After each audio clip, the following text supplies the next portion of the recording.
I'm telling you guys, ask Morgan Weaver. Have you had Morgan Weaver's banana bread? I have. There you go. Say, is it good? Yeah. Good review here. All right. Muffins are good as well. Yeah. Well, cupcakes. Yeah. I'm telling you, things you don't know. To get us started, if you guys could just both kind of talk about what the preseason's been like and how you're feeling heading into the first game. Me? Yeah, listen, I think pre-season's felt like a two-part series, if you like, of it. Obviously, we've had a spell at home, went to Coachella, fantastic environment in terms of climate, setup, facilities, competition. Then we've been back, and then obviously just in terms of the squad that we've had together across pre-season, I feel like it's been two parts there as well, but the players, the staff, have put in a huge shift to try and integrate the new players, because obviously we've got a lot of new faces, just to sort of set the standard and set the tone for who we want to be for the season ahead. And yeah, they've put a hell of a lot of work in, like I say, both the players and the staff, and I think we're in a spot where everybody's excited. I think there's a bit of freshness, there's a bit of fatigue going into the first game of the season, but there's the buzz that the first game of the season brings, and obviously the environment that we're going into to be a part of history out in Kansas is going to be an exciting start to the season. Yeah, I would just say it's been great. I mean, we started the season off with a staff retreat, bringing the staff together because we have some new staff members, obviously, and then coming in with the players. The vibe's been light, bright, and clear. Never hurts to go down to the sunny weather of Coachella, and then getting a chance for the staff and the players to bond. I think, as Morgan said, it's a great knit, a great group of human beings. But even Christine Sinclair said that this is one of the best environments she's had since she's ever been here. So I think it's a testament that not only do we feel it, as we're making fun of banana breads and everything up here, but like the players feel it. Hopefully you feel it. You walk in and there's an excitement of what we can do here this year with the Portland Thorns with their new ownership. Coming out of last year, through the regular season, the team performed fairly well. But obviously there was a bit of an overhaul on the roster. What was the offseason like in terms of your goals for player acquisitions, and how do you feel now that you're 1 week out with the players that you've brought in? There was an off season? Just kidding. No, I think what you'll see is that we're really a well-connected staff and group. I mean, obviously, whenever you let in as many goals as you let in last year, we knew we needed to do some defensive changes, in which we have. You see some internationals coming in with Marie. She makes fun of the way I say it. But she has over 100 games of experience at a professional level already coming into this league. We have Obeys coming in the center back position, another experienced center back. So we had to make some changes defensively. And then on the offensive side, I mean, we have some big signings, and then we have draft players, which, you know, that's when you see Mike light up. When you start talking about the players that we have coming in, the players that we have here, I think that's when he starts using words like Rolls Royce and all these fun things, and you get to see his personality. But I think the changes we've made has elevated us as a staff and as a group on the field, and hopefully that's what you see right away off the first game, the history-making game. Everybody's talking about Kansas City, where it's being played, big ABC, ESPN, and whatnot. But like most importantly for us, I think it's just the opportunity to get the season going from the changes that we've made in the off season. But we're buzzing, aren't we? Yeah. We buzz differently, though. We buzz differently, yes. I know you've said you didn't really have an off season, but did you all get to do any traveling during that time? Separately? Yes. Okay. I was like, no, Mike and I didn't get to travel. I think what we tried to do is give the staff some time to, even though it was working, get to travel around. I mean, I went back to where my daughter was born in Bahamas for a couple of days, so that sunshine is always nice. But I think the culture we're building here is important, that everybody feels like we work hard. I mean, we have a high-performing environment, and we hold high expectations for one another, but we also are striving to find the balance, which is always a beautiful thing as an organization, because we don't do average. You know, we laugh, but you walk through that door here, and that's why we're making fun having bananas. We want you to feel the energy that we have as a staff, that the team has. Morgan, we've just spoke about it. But then also, we have to find that balance. So No, we didn't travel together, but yeah, some of us got a chance to go home. I don't think the majority went to Newcastle, did you? No, I didn't do any travelling. I'll be careful how I answer this because my wife will be watching. But yeah, listen, it was a busy off season. We obviously had a lot of things to sort of, I think, take care of, things that we had sort of prepped for happening, and then obviously we've just adjusted through the off season. But yeah, I think time away from the field is helpful. Whether it was a full disconnect at times, maybe not as much as it could have been or should have been. But I think everybody's come back in a place where, I think we're just clearer. I think the time away and obviously some of the pain that we felt last year probably drove us through some of that off-season workload. But yeah, like I say, I think everybody's in a position where we're fresh and we're excited for what's like to come ahead. And then KK, you were a Portland Thorn the first year, and then now you get to see Kansas City have a women's specific stadium for first time in NWSL history and just in history in general. What is that like to be part of as a GM now? And then Mike, and then you get to be on the sidelines, the head coach for that game as well. Yeah, I mean, the growth in the women's game is what's exciting. I mean, you see all the stats, like people say, like, watch the game. It's a great return on investment. Watch it for, like, because it's the right thing to do. But most importantly, just having experienced, I mean, I remember my first game day here in Portland. I will never forget my first day. Like, you walk out on the field and you feel that energy, and I'm sure Mike can talk about what it felt to be on the end line for the first time. But it's something special when you get to do it in your home city, and I think that's where we've changed in many ways the trajectory of the women's game right here in Portland, and that's why I love the city. That's why, I mean, the city shows up for the players, and now Kansas City gets that opportunity, and it's exciting, and we get to be a part of that, to actually sit there and in some ways cheer them on off the field. You know, because I think it's important that every club in this league and anybody who's a part of the women's game does their part. And that's exactly what Kansas City is doing. You know, they're setting a new bar of being like, hey, we have a stadium for us, built by us. And in that aspect, that will be a great moment for us. But then once that whistle starts, you know where we'll be cheering.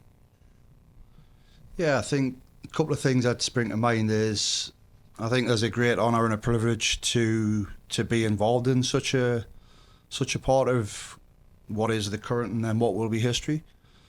I take a lot of pride with that. There's a lot of responsibility that comes with it, and like we're creating now a platform where there's more coverage, and I think that's the biggest piece, where more people get access and there's more people that can be seen as heroes and inspiration, and I think that's where the privilege part comes. So I'm excited for that. And then there's the other part of it is, it's game one of a season, which brings its own excitement. And there's other parts, it's another game where we've got to do our best to, one, enjoy, but to get the results that we're after. Karina, you know, Morgan was talking about, you know, having dinner with the new owners. You know, how much have you felt kind of their involvement so far, and just kind of their excitement level as well? Yeah, I mean, I know I'm always smiling, but I think there's a reason that we're all buzzing. I got my accent right. Because they've showed up in their own unique way. They're family, and it's almost like every time they show up with that sense of family. And it's allowed us to be an extension of that. And I do think we are one big family. And, you know, it's the little calls that, you know, sometimes I'll have calls with Lisa and Alex and they're just asking questions. But I think you're sensing it. And there's a strategy and there's a plan. They want to impact for the better in different ways. And they're bringing their experience through. They've been in sports for such a long time to help it in ways where there's calls where I feel like I'm a little kid learning in so many different aspects. And that's what's exciting for me personally in this new chapter and this new journey, is that we have a vision clarity of where we want to go. We're all on the same page and we're all excited about it. But it's almost like everyone's learning together as we grow, and it's exactly where the women's game is, right? Our hope is to go to places where we've never been before as a sports, and we want to lead that way.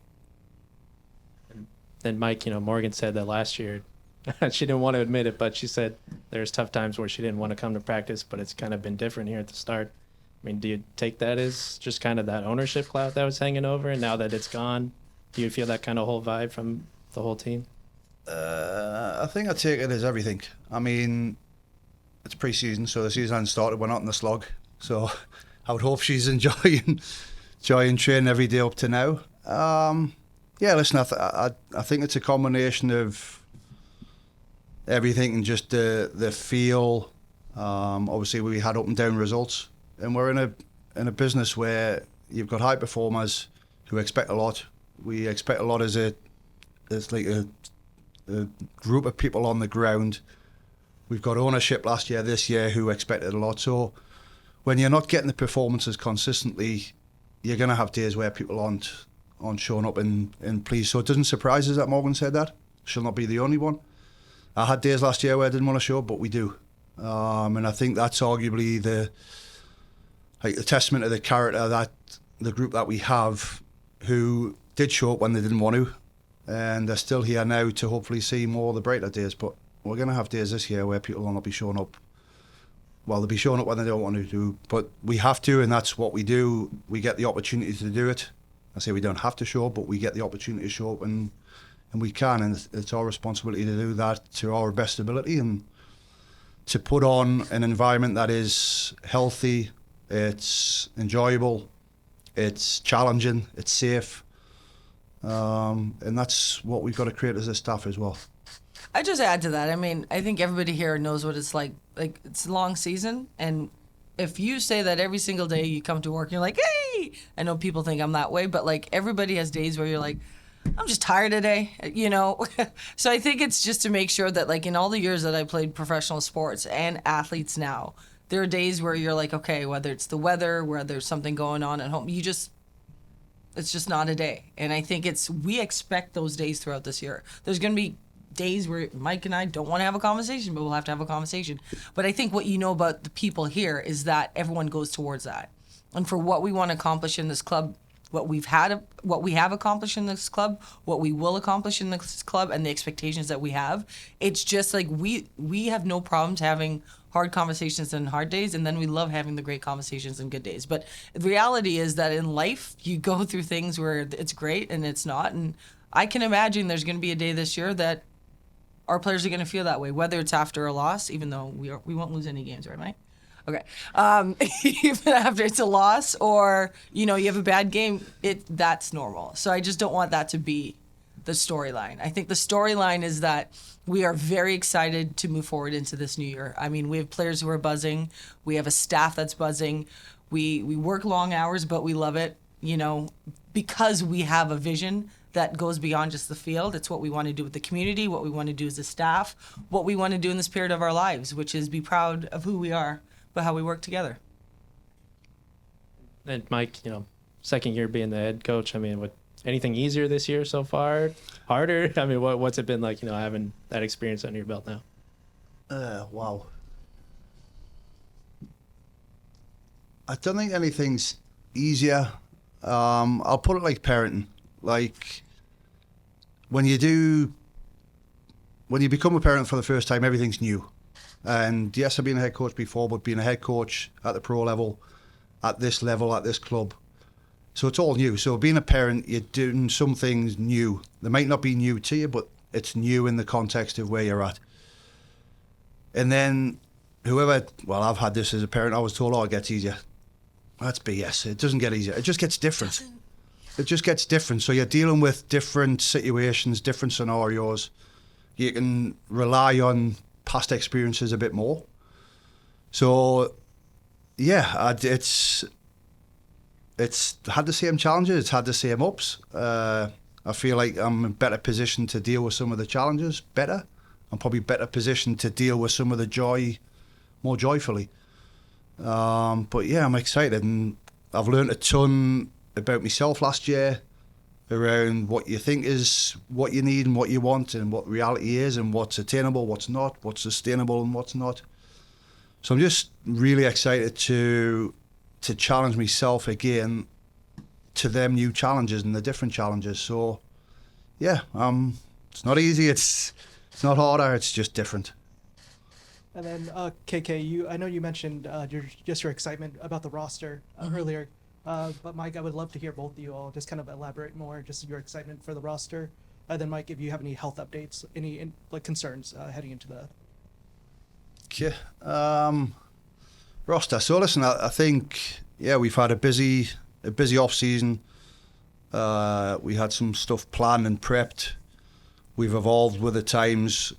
We've brought in, I'd say, some younger players, but I think we've got some youth, but we've also got some young experience. Probably isn't the right word, but they're not inexperienced players. There were some profiles that we wanted to try and target, not just positionally, but profiles to fit the league, like physically, the demands of that, how we want to play, and then how we put the puzzle pieces together as well. So obviously, like retaining the likes of Sink, Becky, Kling, blending that experience in the league with some new experience coming into the league was important to get the right fits. But yeah, I mean, we're yet to see the true challenge of the new players, but we've got some exciting, talent, I think is probably the right word, and we've got some different personalities with it as well, which has been great to see, and we're still trying to get them immersed with the group. So what we've said earlier, some of our international players haven't even met the likes of Nicole, Marie, because they came in post the internationals leaving, so that's exciting to see how they get gelled, and that's again part of this, how we integrate them back. Health-wise, I'd say we're in a fairly healthy position. Obviously, we haven't seen the US players yet. They're off today. They'll be back tomorrow, and we've just got to assess how they're coming back because they've had a long slog, physically and mentally. So we've just got to make sure that we take care of them in the right manner and get them reintegrated into the group. I was just looking for the wood to knock on. You saw me. I was like, knock on wood. It's exciting. This is the part of the year where the off season you have discussions. You try to get the players in. Mike and I work really closely with what the club's going to look like. So I think it's the excitement of what's to come. Obviously, Mike's just talked about all the new signings, and then you have the draft picks who have come in and have done very well. The unique thing with the Gold Cup, which everyone knows I love CONCACAF, but the unique thing with the CONCACAF Gold Cup is that, like Mike said, tomorrow will be the first time that everybody's in, and then the season starts. So I think that's why we made a lot of intention in making sure like the character fits were going to be perfect for the club. That's been one of the big things we've highlighted, is that we're not just picking players based on their skills, but is that they'll blend in the locker room. Just to make sure that culture and environment's well. And then new staff. We've got some fun new staff, and they've been wonderful additions.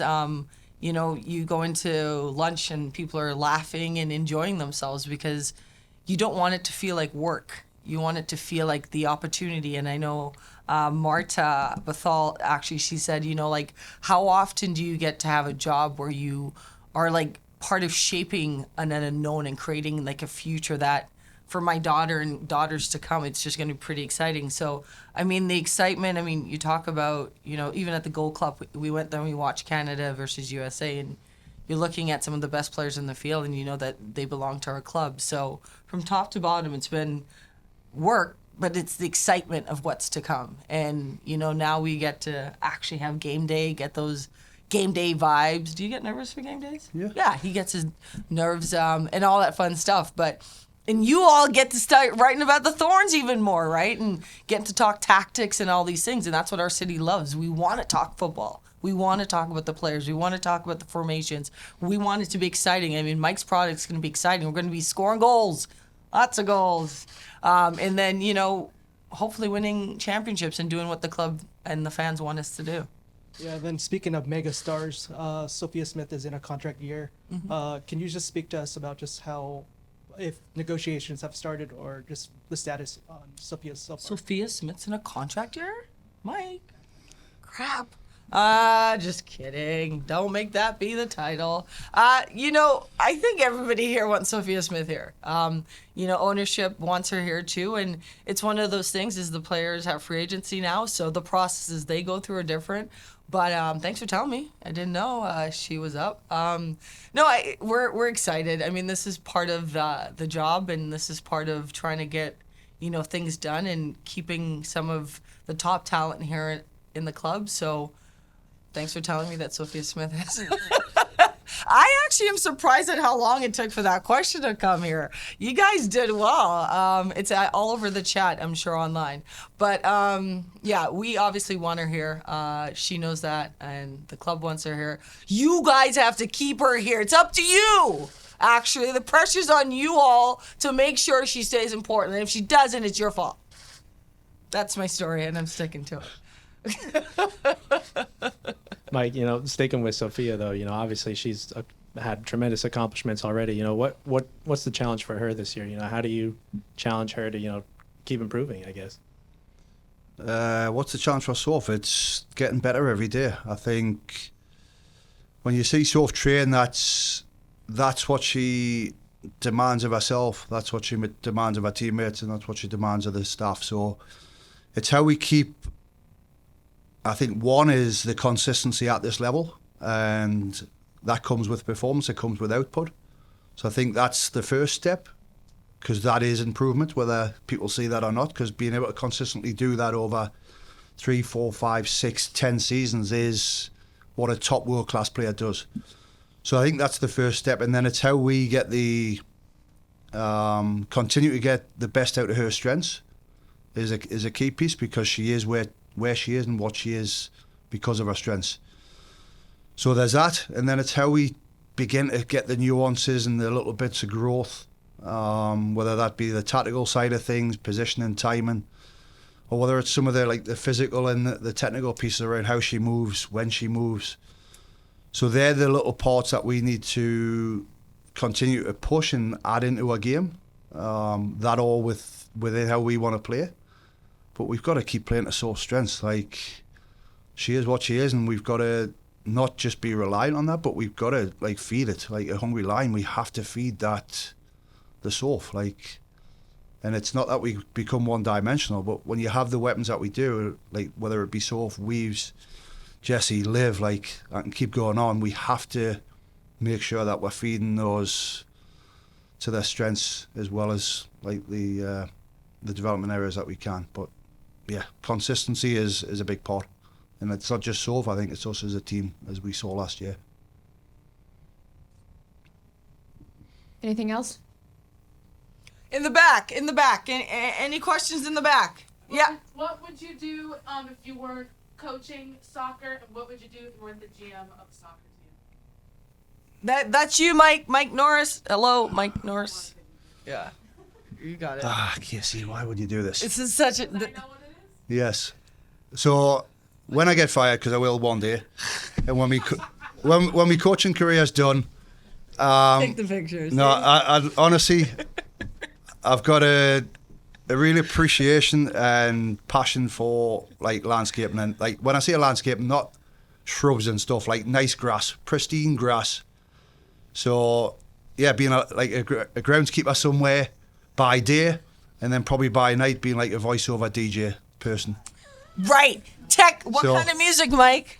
So spinning the decks at night and cutting the grass during the day. Exactly, right? So when my day comes, when I get the tic-tac and when my career's over, I might be on a golf course or at a stadium like this trying to cut some grass. That's a great question. Did you guys know that about Mike? Yeah, exactly. What's your DJ, Mike? Go ahead. No, that's not. He's I'm Is not there, sure is there about a that. way to combine the grass and the DJ into Well, one name? Ask Bella Bigsby, and she had a great idea but I'm forgetting what it is. Can you turn a mower into a DJ booth? Oh, I don't know. that's I'm just laughing at Fuchs' response here. He's blown away yes. that I've got the personality to be anywhere near a DJ booth. Meg, you know what you should do? Set up the press conferences and having the ooms in the background, and he'll walk in. I'm gonna get some smoke. Yeah. Anyways, answer your question, Kiki. Oh, I have to answer that question. I would go back to just being an athlete. Yeah, I always say to the athletes, enjoy this time, because it's one of the best moments of your life, So, yeah, I don't know. I didn't think about it. I was so busy making fun of him.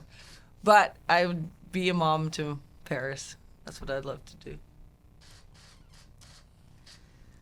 All right, if that's it, thank you guys. Appreciate it. And Hey, don't forget, Sophia Smith, Stay in Portland, comes down to the headlines that you write about her. Let's see it. Sophia Stay. There you go. Thanks, everybody. Appreciate it. Thanks.